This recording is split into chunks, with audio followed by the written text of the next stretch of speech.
In the 1920s, they were a cultural laughingstock. And at last, in July 1925, the people of Tennessee bring Darwin and Genesis face to face. Today, they are arguably the most powerful political force in America. I just wanted to say, look, welcome to the end of democracy. We're here to overthrow it completely. We didn't get all the way there on January 6th. For those of you that don't know the story of Jericho, many of you do, we're actually standing in the middle of Jericho because we have penetrated the walls of Jericho, right? But we will endeavor to get rid of it and replace it with this right here. We'll replace it with this right here. Amen. You cannot be a Christian and vote Democrat in this nation. They are God-denying demons that butcher babies and hate this nation. How did a fringe movement conquer Washington? I've always thought if more good people had concealed carry permits, then we could end those Muslims before they go. I want to Christian God is the one and only true living God, the creator of heaven and the universe. I agree, Jesus Christ is the Lord. I believe in that. Faith got hijacked. So-called leaders of the Christian right who've been all too eager to exploit what divides us. For decades, we've been told a simple story. The religious right was born from a moral outcry against abortion. In a landmark ruling, the Supreme Court today legalized abortion. The decision to end a pregnancy during the first 3 months belongs to the woman and her doctor, not the government. We will see Roe versus Wade consigned to the ash heap of history where it belongs. I promise. But the historical record reveals something else entirely. The real catalyst wasn't a Supreme Court decision about the beginning of life. It was an IRS ruling about race, taxes, and Christian education. Against the coming world of Antichrist, which is a one-world system of blending. Interracial marriage is a genetic blending. We feel that affirmative action is discriminating against white people. This is the hidden history of modern America. We're going to connect the dots from a forgotten tax dispute to the halls of power, showing how a political machine was built step by step to reshape the country in its own image. This is how it really happened. We're going to say Merry Christmas now on Christmas. My life was saved for a reason. I was saved by God to make America great again. Our story starts not in a megachurch or a protest, but in a courtroom, where a group of believers were being laughed off the national stage. A quick disclaimer here, the video is what you might call a survey. It covers a whole lot of topics without going too deep into any one of them. There are whole courses, whole degrees, and even lifetimes devoted to the depth of each one of these topics. This is just a sample so we can dig deeper later on in other videos. So let's start back in the 1920s where I talked about them being kind of a cultural punchline. After a humiliating public defeat, American fundamentalists retreated from the mainstream. They became a pariah, a faith in the cultural wilderness, seen as anti-intellectual and out of touch. But just 2 decades later, they were advising presidents and shaping the policies of the nation. This is the story of how evangelicalism was born, not as some quiet, reserved movement, but a crusade to reclaim America back for God. After World War II, a new generation of conservative Christian leaders looked at their fractured, isolated movement and decided there was no more hiding. They launched one of the most successful religious rebrands in American history, calling themselves neo-evangelicals. Their strategy was a masterclass in movement building. Step 1, get organized. In 1942, they founded the National Association of Evangelicals, creating a unified voice to lobby for their interests in Washington. Step 2, get smart. They established Fuller Theological Seminary in California and many others all across the nation, determined to create the intellectual firepower to challenge the liberal elite on their own turf. In step 3, control the narrative. They launched Christianity Today magazine in 1956, which is still in publication today, and it was a direct competitor to the mainline press, creating the official mouthpiece for their new movement. But every movement needs a star, and they found a superstar and a handsome farm boy from North Carolina, Billy Graham. Billy Graham was a force of nature. His massive crusades were part revival, part patriotic rally. His message was the perfect cocktail for a nervous Cold War nation. Jesus was the ultimate weapon against godless communism. You are an American. And if America is to be spared and America is to continue to be blessed and honored of God, You are going to have to become a Christian. A personal decision for Christ then wasn't just about saving your own soul, but saving America. And Billy Graham took that message from the tent revival to the Oval Office. He made evangelicalism respectable, patriotic, and powerful. And he wasn't preaching in a vacuum. A quiet revolution was happening on the ground.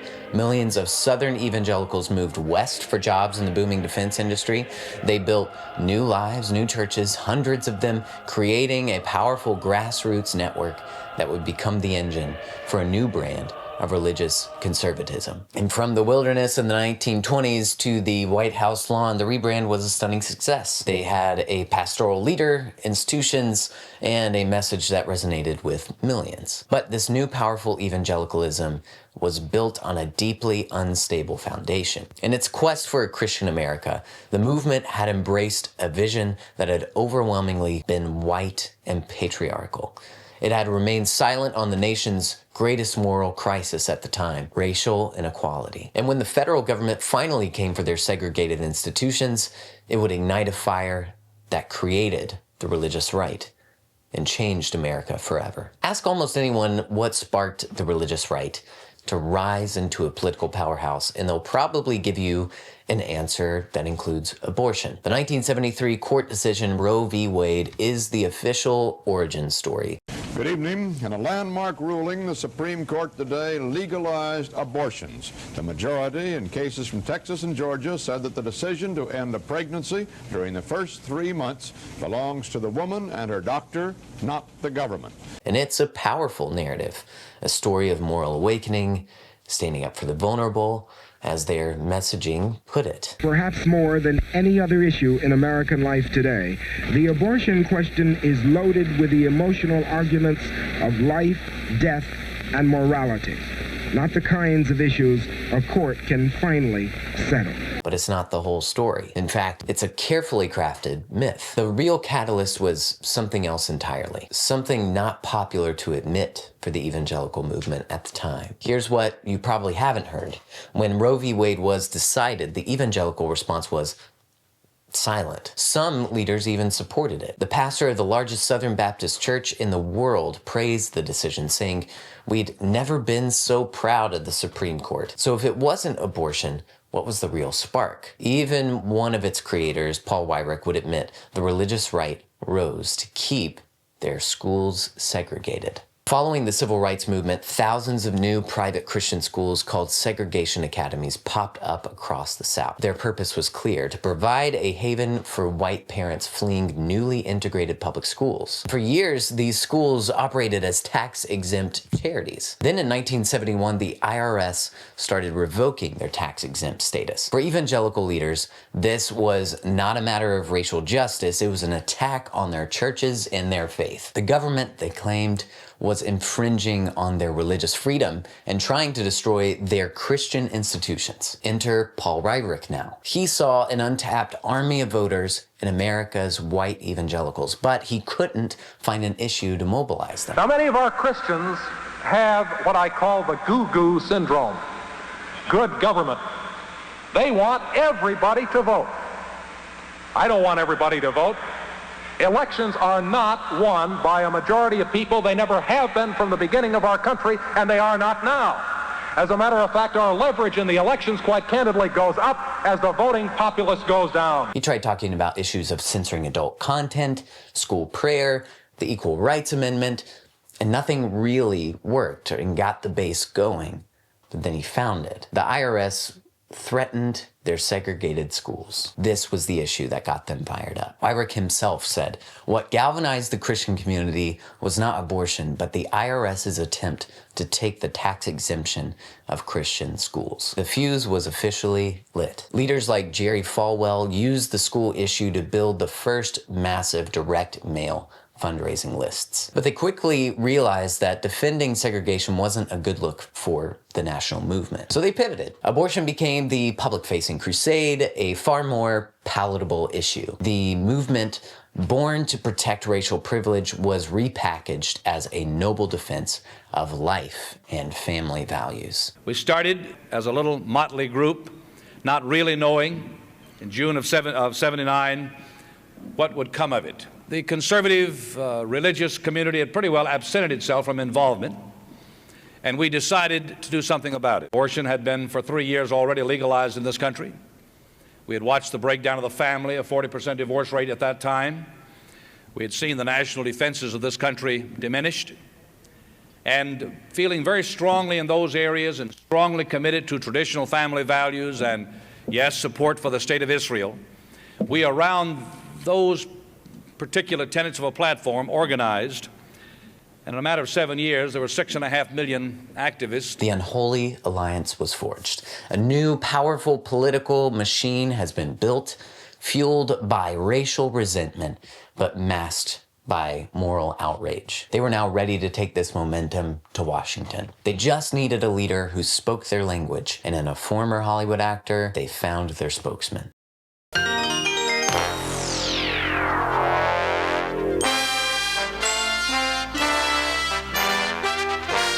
In 1980, the religious right got their man. He wasn't a pastor or theologian, he was a divorced Hollywood actor. But Ronald Reagan was something more important, a champion for their causes. Now from CBS News election headquarters in New York, here again is Walter Cronkite. On this, the 49th time that the United States population has been to the presidential well, it has come up with Ronald Reagan as the next president of the United States, the oldest man ever to be elected to that job in his first term at 69 years old, and he breaks several other precedents as well. He will be the first former Union president to occupy the White House, the first former sports announcer, the first former actor, and the first divorced man ever to be elected to the presidency. He spoke their language of nostalgia and grievance, promising a return to a mythic, stronger, more Christian America. With their champion in the White House, the culture war exploded. Jerry Falwell's moral majority became a household name, declaring war on what they saw as the evils of secular humanism. Targets were clear: abortion, gay rights, and feminism. Family values became the rallying cry for a political movement that sought to encode its version of morality into law. They were now the heart of the new Republican Party. But this wasn't the only culture war. It was more righteous than that for them. It was a holy war. And holy wars need warriors. In the last years of the Cold War, a new ideal of militant Christian manhood emerged. Figures like Oliver North became heroes, the Christian soldier fighting God's enemies abroad. And at home, the battle was for the soul of the family. Movements like Promise Keepers drew hundreds of thousands of men to football stadiums. Amidst all the devotional calls to action, they were pledging to reclaim their authority as the spiritual heads of their homes, their churches, and their nation. This was a muscular, masculine version of patriarchy repackaged as spiritual revival. Slowly, the symbols of God and country began to merge into one, much like it did in the 1950s. The idea that America was God's chosen nation, a Christian nation, was no longer a fringe belief. It was a core identity. The mission wasn't just to influence America, it was to take back America for God. And by the end of the century, the mission seemed accomplished. They transformed American politics and remade the Republican Party in their own image. But a new millennium was coming up and bringing with it an unimaginable shock to their system, and an enemy they never saw coming. The fear that would follow would change everything once again. In 2000, the religious right's long game paid off. They finally had a president who was one of their own. George W. Bush wasn't just an ally, he was a believer and an avowed born-again Christian. His talk of compassionate conservatism promised to bring their values into the very fabric of government. And for a moment, it felt like the culture war was won. Then, on a clear September morning, the world shattered. In the chaos that followed, America's religious leaders tried to make sense of the unthinkable.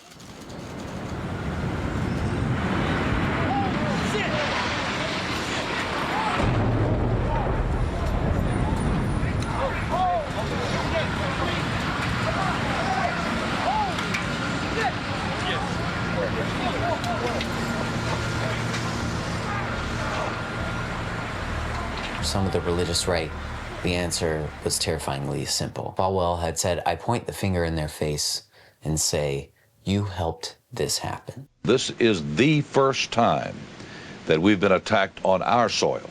First time, and by far, the worst results.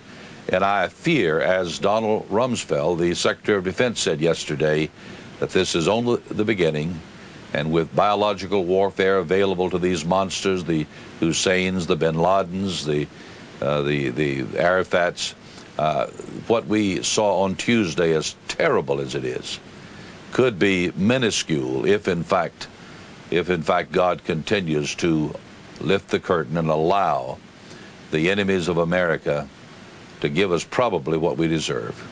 Well, Jerry, that's my feeling. I think we've just seen the antechamber to terror. We haven't even begun to see what they can do to the major population. The ACLU's got to take a lot of blame for this. Oh, yeah. And I know I'll hear from them for this, but throwing God, or successfully with the help of the federal court system, throwing God out of the public square, out of the schools. The abortionists have got to bear some burden for this, because God will not be mocked, and when we destroy 40 million little innocent babies, we make God mad. I really believe that the pagans and the abortionists and the feminists and the gays and the lesbians who are actively trying to make that an alternative lifestyle, the ACLU, People for the American Way, all of them who tried to secularize America, I point the finger in their face and say, you helped this happen. Jerry Falwell and Pat Robertson declared the attacks were God's judgment on a sinful America. They were blaming feminists, gay people, and the ACLU. The public backlash was fierce, but behind the scenes, a more powerful narrative was taking place. President Bush framed the tragedy not as a geopolitical conflict, but as a spiritual battle between good and evil. For white evangelicals, this was the language of spiritual warfare. Iraq continues to flaunt its hostility toward America and to support terror. This is a regime that has already used poison gas to murder thousands of its own citizens, leaving the bodies of mothers huddled over their dead children. This is a regime that agreed to international inspections, then kicked out the inspectors. This is a regime that has something to hide from the civilized world.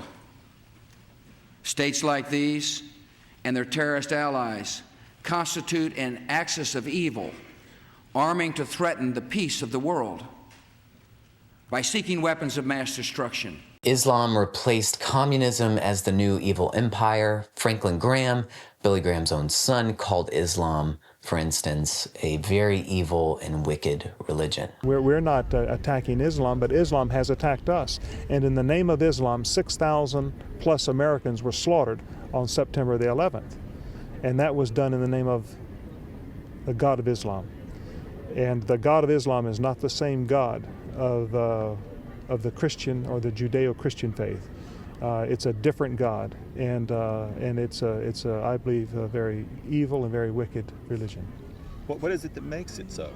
Because of their teachings. You have to read the Quran. They instruct their followers to kill Christians. This muscular, righteous certainty culminated in the invasion of Iraq. And while mainline churches warned against a preemptive war, the religious right provided the moral and political cover. The soft patriarchy of the 1990s was over. America needed a protector, a warrior, and in George W. Bush, they had their commander-in-chief. In the crucible of 9/11, the fusion of God and country was complete. Their political power had reached its zenith, but as the wars dragged on, a new political force was rising, one that would challenge their vision of a Christian America to its very core. The next battle would confront identity politics for what exactly America is. In 2008, a word swept America: hope. This is a CBS News special report. I'm Katie Couric at CBS News election headquarters in New York. And we have breaking news, momentous news, really. CBS now estimates, because of victories in California, Washington, Oregon, and Hawaii, CBS projects that Senator Barack Obama of Illinois will be the next president of the United States. The election of the nation's first black president felt like a historic turning point, a step toward a more inclusive future. The pundits like to slice and dice our country into red states and blue states. Red states for Republicans, blue states for Democrats. But I've got news for them, too. We worship an awesome God in the blue states. But for millions of white evangelicals, the election of Barack Obama felt less like hope and more like an ending. There's no way in the world a Christian could vote for Barack Hussein Obama. The demographic tidal wave they had long feared had finally arrived. The era of white Christian America was officially over, and for the first time, the enemy was not a foreign ideology, but for them, the enemy was now in the White House. The battles were fierce and deeply personal. The Affordable Care Act was framed as a direct assault on religious liberty. The legalization of same-sex marriage was seen as a catastrophic defeat. This morning, the Supreme Court recognized that the Constitution guarantees marriage equality. In doing so, they've reaffirmed that all Americans are entitled to the equal protection of the law. That all people should be treated equally, regardless of who they are or who they love. And a sign that the nation had abandoned God. And then came the whispers, which grew into a roar, that the president wasn't really American at all. Just tell you, I was a really good student at the best school. I'm not like a smart guy, okay? They make these birthers into the worst idiots. Why doesn't he show his birth certificate? 3 weeks ago when I started, I thought he was probably born in this country. And now I really have a much bigger doubt than I did before. The birther movement, spurred on by a reality TV star named Donald Trump, was an expression of a deep-seated belief that a black man could not be a legitimate leader of their America. This fear exploded into things like the Tea Party, which was a grassroots rebellion fueled by the sense that they were losing their country. And for 8 years, a narrative of decline and persecution was drilled into the evangelical base. And the Bible says, in this life, you will have troubles. You will have persecutions. And let me tell you, that time is here. There's nobody hated more in this nation than Christians. Welcome to America's Most Wanted. You. They were told they were a besieged minority, that their freedoms were being stripped away, and that the country that they loved was on the brink of collapse. And they grew desperate for anyone who would fight back. And then he showed up. He wasn't a pious man. He was boastful, worldly, and had broken nearly every rule of their evangelical religious right moral code. But he promised them one thing that they craved above anything else: to make them winners again. Christianity is under siege. Every year, it gets weaker and weaker and weaker. Our politicians have really abandoned you to a large extent. So let me state this right up front.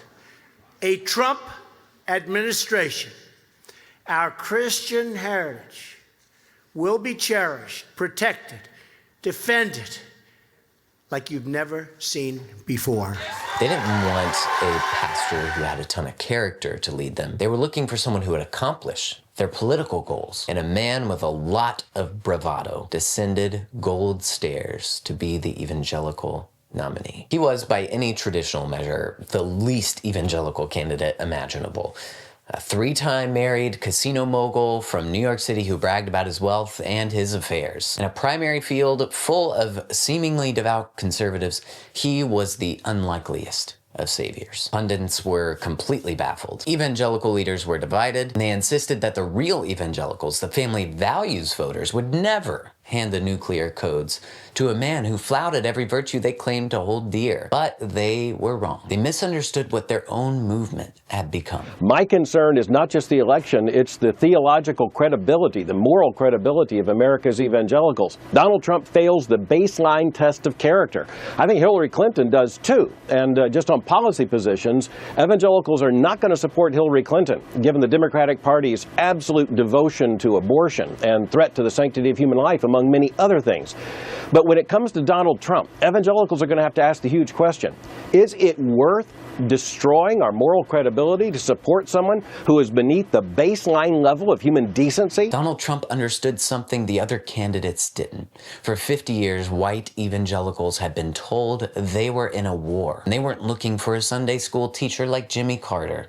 They were looking for a bodyguard. Absolutely. I think there is a lot of parallel, Judge, to 1980. Remember in 1980, the economy was in shambles, the military was falling apart, we had 50 hostages in Iran, and that year Americans had 2 choices for president. The first choice was a truly born-again Christian who taught Sunday school in his Baptist church and had been faithfully married to one woman. His name was Jimmy Carter. The second alternative was a twice-married Hollywood actor who, as governor of California, had signed the most liberal abortion bill in California California history and whose wife followed astrology and used it to influence him. His name was Ronald Reagan. Guess who the evangelicals went for? They went for Ronald Reagan, not because he was the most religious candidate, but because he had the quality they thought was most important, and that is leadership. And I think that is what many evangelicals are looking to right now. They're looking for a leader. As Robert Jeffress put it, when I'm looking for a leader who's going to fight ISIS and keep this nation secure, I don't want some meek and mild leader or somebody who's going to turn the other cheek. I've said I want the meanest, toughest SOB I can find to protect this nation. And so that's why Trump's tone doesn't bother me. Trump offered them a vision of militant masculinity. He depicted himself as a fighter and unconstrained by political correctness who promised to restore a white Christian America. Then came the moment that should have ended it all, the Access Hollywood tape. And when you're a star, they let you do it. You can do anything. Whatever you want. Grab them by the you can do anything. A candidate for president was caught on tape bragging about SA. For the moral majority, this was their final test, and their response was a revelation. Remarkably, after the leak of that videotape of Donald Trump boasting of being able to grab the genitals of any woman he wants because as a star, quote, you can do anything, some of his most stalwart defenders are leaders of the religious right. Ralph Reed, chairman of the Faith and Freedom Coalition and a member of Trump's religious advisory board, said in a statement, quote, people of faith are voting on issues like who will protect unborn life, defund Planned Parenthood, defend religious liberty. I think a 10-year-old tape of a private conversation with a TV talk show host ranks pretty low on their hierarchy of concerns. Other conservative Christians, such as Tony Perkins, Gary Bauer, Dr. James Dobson, and Jerry Falwell Jr., also still on board. Tony Perkins of the Family Research Council explained, we did give him a mulligan.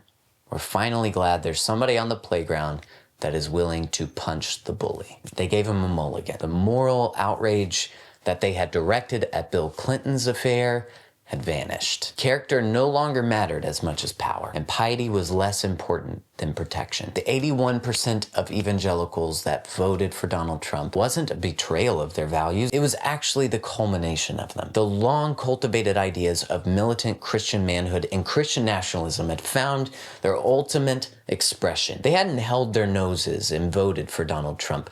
They had, with eyes wide open, finally crowned their king. They now had a throne in the White House, and in return, their moral majority provided cover for a new kind of politics. A politic of racial grievance, of turning away refugees, of separating families at the border. A politic that branded immigrants as criminals and defended white supremacists as very fine people. Their movement had captured the presidency, but in doing so, had the evangelical movement lost its soul? Like I said, this is a survey of a whole lot of things that we definitely need to talk about. It briefly covers a lot of, I didn't go into Jimmy Carter, I didn't go into the 70s, and what it did for evangelicals, the Jesus movement. I'm kind of just starting to where we are talking about Trump, because that is one of the biggest things that has changed the evangelical movement, or at least revealed more of the evangelical movement to the world on what its values are. So if you want to continue the conversation, please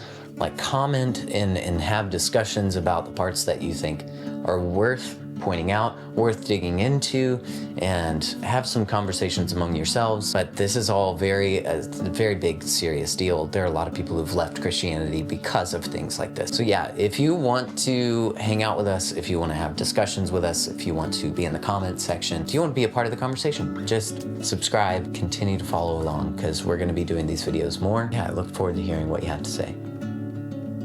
See you next video.